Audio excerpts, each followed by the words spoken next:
Hi everybody and welcome back to Love English. I'm Sabrah and I'm a British University English teacher. Thank you very much for being patient about this video as I've been away for a couple of weeks. I've been on holiday, I've been to America, great country that it is. So hopefully I'm a little bit tanned, but thank you very much for your patience. Now, if you want to speak more formally at work or to write in a more formal manner at work, or if you're studying, perhaps at a university or studying English for exams, then these academic words are going to be so helpful for you. So today's lesson is 25 essential academic English words.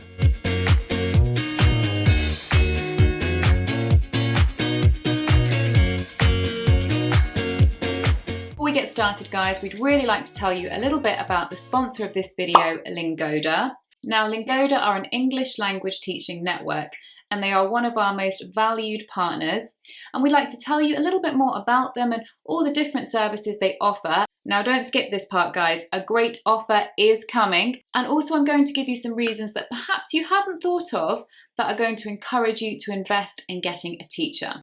So if you've been following us for a while, then you'll know that Leila and I have been teaching English for about 10 years each.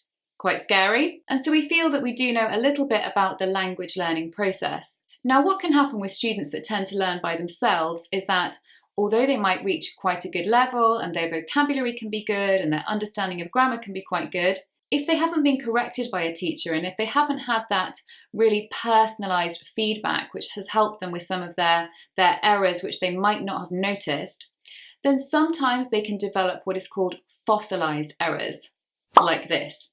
Now, a fossilised error is when an error has become such a habit and the student doesn't realise it's an error that it becomes part of their speaking, and they find it really difficult to correct this error because it's become normal for them. It's become like a fossil, something which can't be undone easily. So this is really what you want to avoid, as it can take a long time and a lot of work to undo those habits that you've got into, those bad habits or those errors that you have got used to making. So this is where a teacher is super useful. If you can afford it, invest in a teacher. And here's why we think you should choose Lingoda. First of all, it is affordable. It's very affordable, in fact. You can join a group class for as low as €8 per month. And there are only 5 students in a group class, so you can still get that personalised feedback. Also, they are native speaking English teachers, so from the UK and the USA and countries like that. And it is, of course, flexible. So if you are busy, then they can work their schedule around you. If you want to, you can also choose private lessons, so you can have individual lessons. And these lessons can be very structured. So your teacher will design a kind of curriculum, so steps which they will take you through, going up through the levels of intermediate to upper intermediate to advanced. So it's not just random. It's not like, oh, 1 week we'll do slang and the next week we'll do grammar. No, they will actually take you step by step through a curriculum, and each week will build on the previous week. So some of the students that we know have already tried Lingoda, and here are some of the things that they said about Lingoda. They've said that it's flexible, that it's professional, knowledgeable teachers, and helped my communication skills so much. So Lingoda have given us this fantastic discount to share with you guys, which is 25% off the first month of all packages. 25% off, which is a quarter, which is really good value for what you're getting. So if you want to get that discount, then the code is LOVE1 and the link is below in the description box. So head to that link and you can sign up there and use that code LOVE1. Right guys, let's get on with the lesson. But don't forget, if you haven't already, subscribe to us, click that notification bell, and also you can follow us on our social media. And you can also check out our website, www.loveenglish.co.uk. So for each of these words, guys, I'm going to give you the meaning and then the part of speech. So for example, noun, verb, adjective, as well as an example sentence. Okay, number one. Number one is alternative. Alternative, which is a noun. Verb is to alternate, so the stress changes there. An alternative, of course, means a different option. So you might say there's an alternative method instead of saying there's another method. Or you could say alternatively in an essay and use the adverb rather than saying let's do it a different way or on the other hand. My example sentence is, an alternative to using petrol in cars is vegetable oil. Number 2, an acquisition, which is a noun. Verb is to acquire. An acquisition is something that somebody has obtained or somebody has got. It can often be something which is considered to be important, so an asset to a company. For example, a new contract or a deal or a new building. Any of these can be considered acquisitions. Example sentence is, our most exciting recent acquisition is the contract with Starbucks. Number 3 is aspect, an aspect. An aspect is a part or a factor.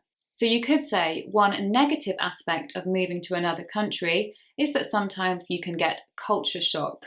Number 4, analyze.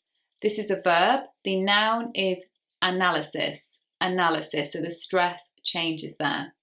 Difficult words to spell. You have to remember how to spell those. To analyze means to look at something in detail or in depth, and often to try and understand why something has happened. So this word is so common in academic writing. So an example sentence would be, this paper will analyse the effects that climate change is having on smaller world economies.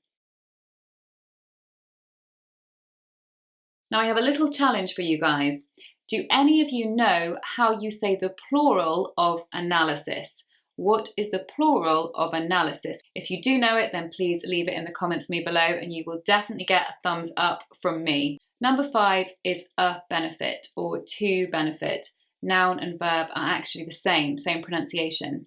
Now, a benefit is something which is a good thing, a good factor, a positive effect of something.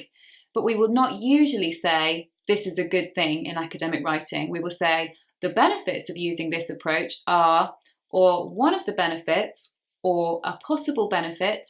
So it's a much better way than saying this is a good way, or this is the best way, or anything like that. Number 6 is to conduct. Now this actually means to do or to carry out, but it's a much more formal way of saying that. So if we say we have conducted research, this means we've done research. So an example sentence would be, recent research has been conducted by the University of Oxford into effective language teaching methods. Number 7 is consistent, which is an adjective.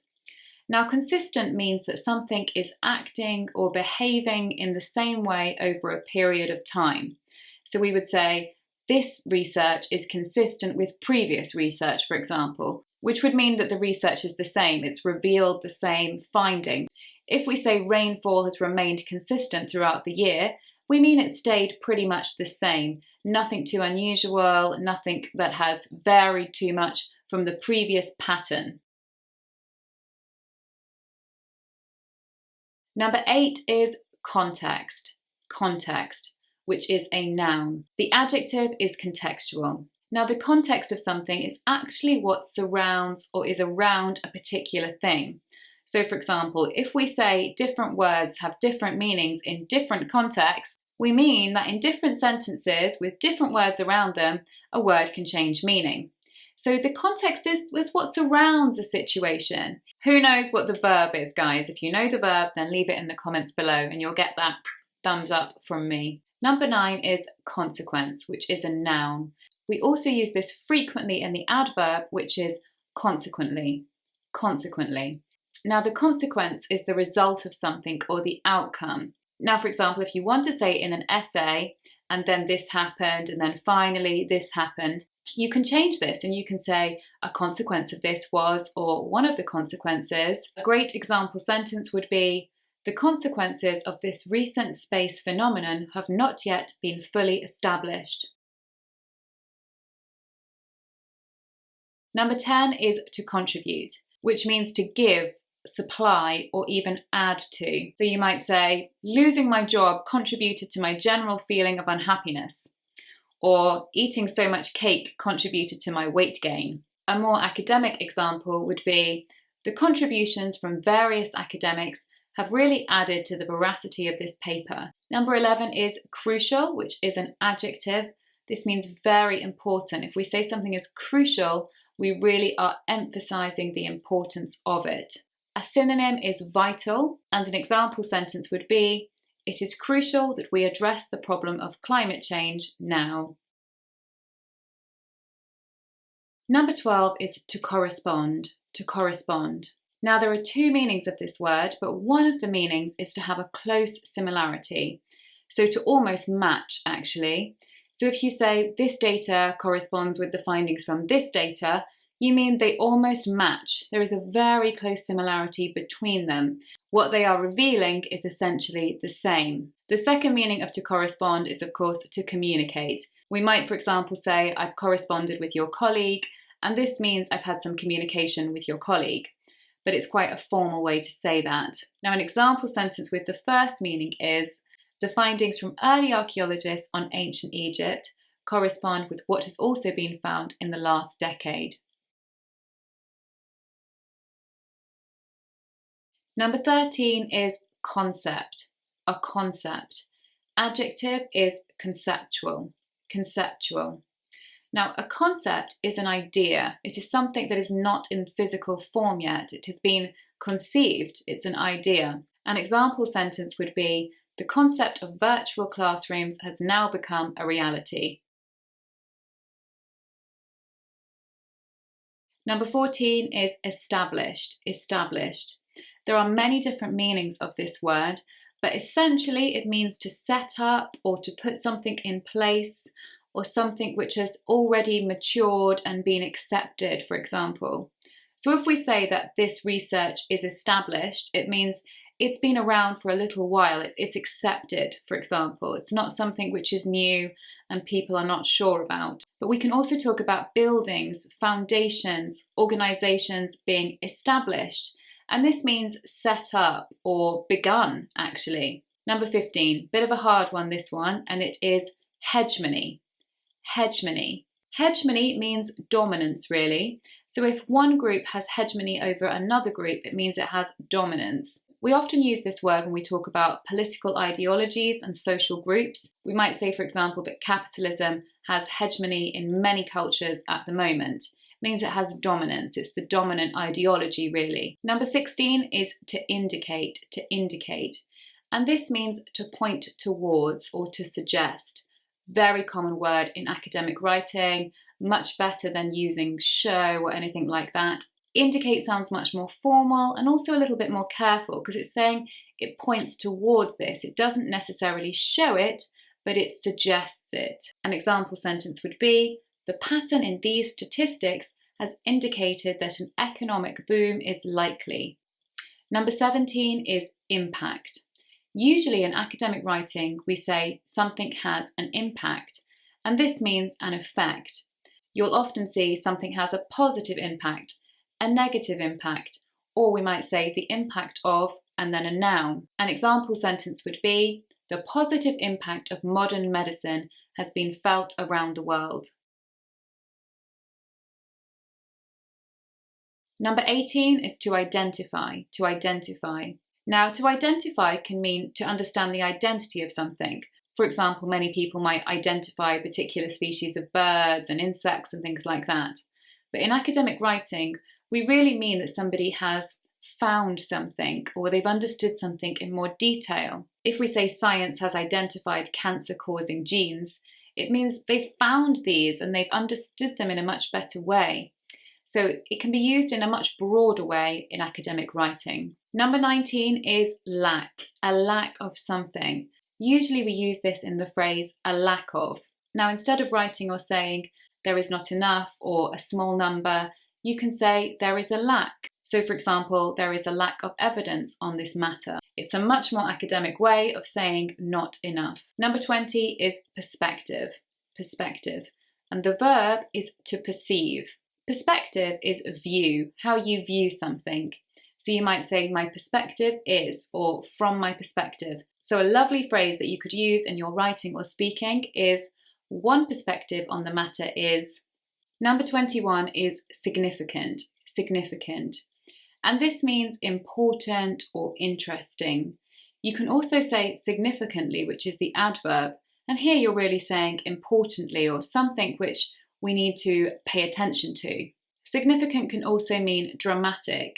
So if you say there has been a significant rise in students studying English, you mean a big rise. Yes, you mean a dramatic rise. Number 22 is phenomenon.